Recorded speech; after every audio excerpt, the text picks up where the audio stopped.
Hello everybody, welcome back to Planet X News. Ladies and gentlemen, over the course of the next couple of months, I am going to disclose a lot of UFO and extraterrestrial information. Approximately 30 days ago, I was contacted by some of the most profound UFO investigators here on this planet, and they are seeking full disclosure, especially from the United States government. Now, over this period of time, I have had several video conferences with these gentlemen, and they have formed several organizations to create this disclosure, to push the disclosure through the United States government. And we have seen some of this disclosure already on mainstream media. Now, ladies and gentlemen, I am going to release this information as I get it from them. Now, during several video conferences that I've had with these gentlemen, they have now given me access via a username and password to all of this information. And let me say, there is quite a lot of it. Now, I do understand that my channel is geared towards Planet X research, and it will stay that way. During this initial email that I received, and to be honest with all of you, I actually thought it was a joke until I returned the email, and after a few back and forth conversations, I then realized that the initial email was no joke, especially when I was provided a link to this video conference call. And during this video conference call, I was introduced to several gentlemen who are at the forefront of UFO and extraterrestrial disclosure. The few video clips that you're about to see are a few of these gentlemen, and they are talking about this subject matter. Now, folks, not only is my subject matter of Planet X discovery very heavily censored on YouTube and Facebook, all of social media, even the internet now. Unfortunately, the alien disclosure information is now becoming heavily censored. I will be releasing a lot more information on our private network. So if you are not a member, please sign up. The link is in the description box under all of my videos. Now, folks, pay very close attention to the statements that you're about to hear. We are at a time of transition that has not been parallel, it's not been seen since 1776 in this country, where all of our institutions are going to be turned inside out, and we are going to have government corruption rooted out at a level that we've never seen before, and that's about to happen. And once that domino falls, all of these dominoes, like you were saying, they're all connected. And UFO disclosure is one of those dominoes. There's other types of disclosure, free energy, free healing technology. All of these are dominoes that are all connected to each other. And that once the first one tipped over, they're going to hit the other dominoes, and they're all going to fall. And that's where we are right now in this period. How soft disclosure is going to last for? I think it could take as long as 10 years, maybe as short as 5 years, because the end result is we're not alone. Right, and we're not that we're just not alone, but what's visiting us has capability and intelligence beyond us. Like we're little fish now, all of a sudden in a big, big sea. But I've always said, if there's one, there's millions of races that can come here and visit us. They're not flying per se through our skies; they're translating through our time space in craft that are essentially time machines. So they're multidimensional. So people are going to have to stop thinking about just our physical universe. They're going to have to start thinking about alternate realities, alternate universes, wormholes, time travel, all of that has to come into play. And it's a very hard pill to swallow. How does all that link in with the censorship that's going on with YouTube, Facebook, Twitter? Because it is quite bad now, actually. I don't think people realise how bad it is, and it is. It hits people hard who are making YouTube films and all kinds now. Censorship is one of the flailing hits from the globalist controlled organizations like YouTube, like Twitter, all of these organizations. They're trying to stop what I just talked about. They're desperate to stop it. They don't want UFO disclosure. The globalists that sit over the nations that are trying to keep their power, and they are desperately fighting back against the populism and the people who are trying to undo us from these institutions. And so one of the ways that they're just desperately flailing out is through this censorship on YouTube, on Twitter, of any voices that are different or unique or that are trying to help liberty and freedom. And so they're trying to put a stop to it. And that's why we're seeing it. And it's unbelievable, it's un-American, and it's wrong. It really is. Circa June of 2019, so much that it's difficult to keep up with. First of all, for those of you outside of the United States and you haven't been watching the news, we have a couple of constitutional crises going at the same time. Massive political machinations and so forth. And it's dominating the media. It's dominating people's time. Our presidential campaign is already well underway with 23 candidates, and it's 17, 18 months away, which is just insane. So there's that. But then, aside from that, but still getting some coverage, a decent amount of coverage, there have been major developments since 2017. Most of it is around the To the Stars Academy of Arts and Science, an interestingly named organization that is CEO'd by an interesting fellow by the name of Tom DeLonge, who is the former Blink-182 head man, also Angels and Airways, made a lot of money in music, sold 30 million records, but has a lifelong interest in the subject. And he was talking to people inside the military intelligence complex with an idea he had, and this is around early 2015, and it turned out that some of them had a very similar idea. And before you know it, they had formulated a plan to come forward with a public organization. We didn't hear anything about this until March of 2016, when he was interviewed by George Knapp on Coast to Coast and hinted about it. He didn't give any names or specifics, but he basically was saying something profound, this way comes. He talked about a book that was going to come out, The Secret Machines. All of it was pretty interesting. It was hard for me to take it in. I'm thinking, this doesn't sound like it could be true. And yet the book Secret Machines came out just a month later, and I began to realize this was true. So we were waiting for something profound to arrive. And it was supposed to arrive, probably in November, December of 2017. But these plans, I believe, were very much connected to the circumstances regarding the presidential election at that time.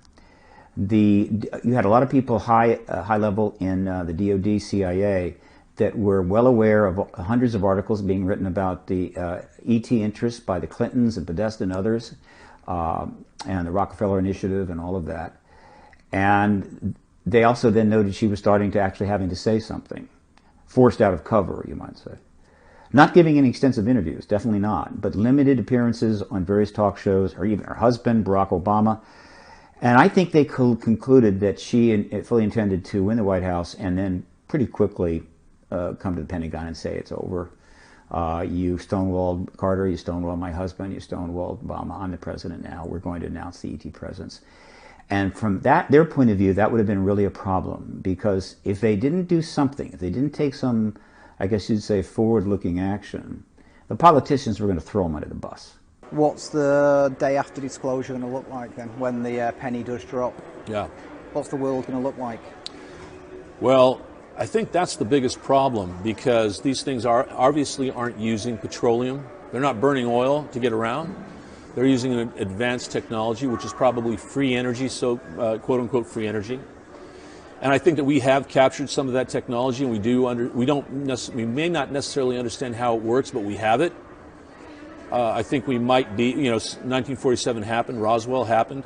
We have that technology. We've probably been trying to back engineer it ever since then. The most highly classified, top secret thing anywhere would be Roswell. Above and beyond, nuclear capability or anything else, because we understand nuclear capability, we don't understand this technology. But we may now. There are scientists out there who I've heard interviewed who believe they understand it. And they're sharp cookies, with lots of PhDs and things like that. And they think they might have an inkling of how this stuff works. But free energy is something that would basically de-enslave us. We're slaves. Man is slave all around the planet. This would mean the end of famine, the end of energy, the end of need, basically, the end of want for mankind. And it would put the oil companies out of business. So all these corporations that control how the world works and control the direction of politics and the direction of war, they're put out of business. And they don't want that to happen because they're pulling all the strings right now. So you would probably see things like a stock market crash, unless you've thought way far ahead on how to integrate this information into this reality. There could be some problems, but we're going to have to swallow some bitter pills. Now, some of the topics that we are going to cover will be the Clinton ET connection. And yes, I am referring to Hillary Clinton, Bill Clinton, and let's throw in John Podesta. Some of the questions that have arisen are as such. Why did John Podesta participate in the Sci-Fi Channel-funded Coalition for Freedom of Information, launched on October 22, 2002, in coordination with the premiere of Steven Spielberg's series, Taken? More specifically, why did John Podesta choose that moment to call for the release of all government-held UFO files 21 months after President Clinton had left office? Why did John Podesta leave his position as CEO of the Center for American Progress and return to the White House on October of 2013 as an advisor to President Obama? Why did John Podesta post his now famous regret tweet on his last day working for the president on his way to being the co-chair of Secretary Hillary Clinton's campaign? Why did the Clinton team make the decision that Secretary Hillary Clinton would, upon taking the White House, be the disclosure president? At what point was that decision made? Why did Governor Bill Richardson write his foreword to the book Roswell Dig Diaries just as he was gearing up to run for president? To what degree was Vice President Al Gore aware of the Rockefeller Initiative and the Clintons' intentions regarding the ET issue? To what degree was President Clinton stonewalled by the government agencies regarding any requests for ET-related information he had a constitutional supported right to receive without redaction? How did he feel about that? Why did Governor Clinton ask Webster Hubbell to look into the UFO matter once he was ensconced at the Department of Justice? Why did John Podesta agree to work with Tom DeLonge and his projects in the middle of a presidential campaign? Was this decision run by Secretary Hillary Clinton? What does President Clinton and Secretary Hillary Clinton privately think about the evidence for an extraterrestrial presence engaging the human race? Was President Clinton formally briefed by the Pentagon and or other government agencies about the extraterrestrial issue? Given what was said by the Clinton team during the presidential campaign, why have they not said anything further since the 2016 election. What would happen if the Clintons were to publicly speak at length to the extraterrestrial issue now? How could journalist George Stephanopoulos, after leaving the Clinton administration in 1996, have sat on the Rockefeller Initiative story for 22 years? You see, ladies and gentlemen, there is a lot to uncover when dealing with the Clinton Podesta ET initiative. Now, you're probably wondering by now what the Rockefeller Initiative is. Who are the players? Well, for number one, the Rockefeller in question is Mr. Lawrence Rockefeller, and yes, he is a member of the infamous Rockefeller family. President Bill Clinton and the majority of his administration. What was the Rockefeller Initiative? Well, to put it bluntly, Lawrence Rockefeller was trying to initiate President Bill Clinton to become the disclosure president. Who were the people involved? Why did it happen? How important is this initiative to the history of the disclosure advocacy movement? What are the best resources available to learn about this initiative? Who is the leading researcher? Why was the Rockefeller Initiative able to fly under the radar of the political media, the Congress, and the White House for 28 years? Why have the Clintons and their key colleagues and advisors never spoken publicly about the Rockefeller Initiative? What role did the Rockefeller Initiative play in the 2016 presidential election? When was the Rockefeller Initiative first mentioned in mainstream print publication after 1996? Who was the reporter? How close did the Rockefeller Initiative come to triggering disclosure? Ladies and gentlemen, I have obtained all of these documents through the Freedom of Information Act. They are now available. And over the course of the next upcoming weeks and months, we're going to be going over all of this information. And hopefully, in the very, very near future, we will see UFO and extraterrestrial disclosure in this lifetime. And just a few days ago, the current president, President Donald Trump, was interviewed by George Stephanopoulos from ABC News. And let's not forget that George was part of the Clinton administration, possibly the disclosure president. Well, we know now that that did not happen. During this ABC News interview that aired this past Sunday, George Stephanopoulos asked President Donald Trump what he thought about the current UFO disclosure situation.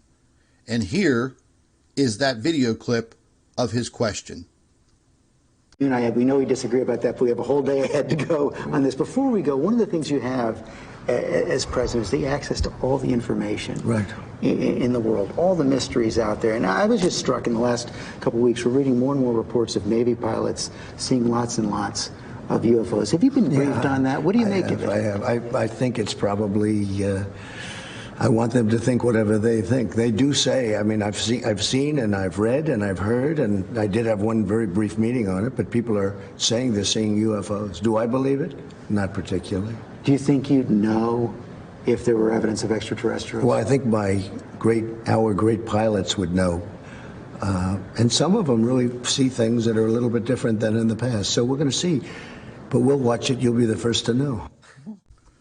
Now, folks, before this video and this interview aired on ABC News on Sunday night, this portion of the interview was leaked out onto Twitter. I actually caught it on Saturday, and I did watch the entire interview, and it seemed that old Georgie boy, George Stephanopoulos, kind of surprised President Trump with this question. Now, there has been some information that just came out yesterday that George Stephanopoulos spent over 30 hours with President Trump for this specific interview. Now, folks, when I was in college, I studied body language, and I used it throughout my career. And I was looking very, very carefully at President Trump's body language. And in the picture that you see here on your screen, well, when someone is looking away when asked a question, that means they're surprised and they have to immediately think about what they're going to say. And 99.9% of the time, when somebody is looking away like that, they are thinking of a way to deceive you and not answer your question with honesty. Now, throughout this interview, I kept replaying it, and I was analyzing President Trump's body language and also George Stephanopoulos' body language. And George purposely put the president on the hot seat. And again, let's not forget that George Stephanopoulos was involved in the Clinton administration, so he knows fairly well about the Rockefeller Initiative and UFO Disclosure. Ladies and gentlemen, please stay with me. Stay tuned to Planet X News. I have a lot of information that's going to be coming out again over the next several weeks and months. If you're interested in real alien disclosure, you will stick around. You will watch the videos. Because, ladies and gentlemen, this will definitely rock the entire world. There is so much to uncover, and there are a lot of people right here on this planet that do not want this information to come out. Religious organizations, and the biggest of all, the globalists. These are the actual people that are behind this cover-up. Not only the governments of the world, but the globalists.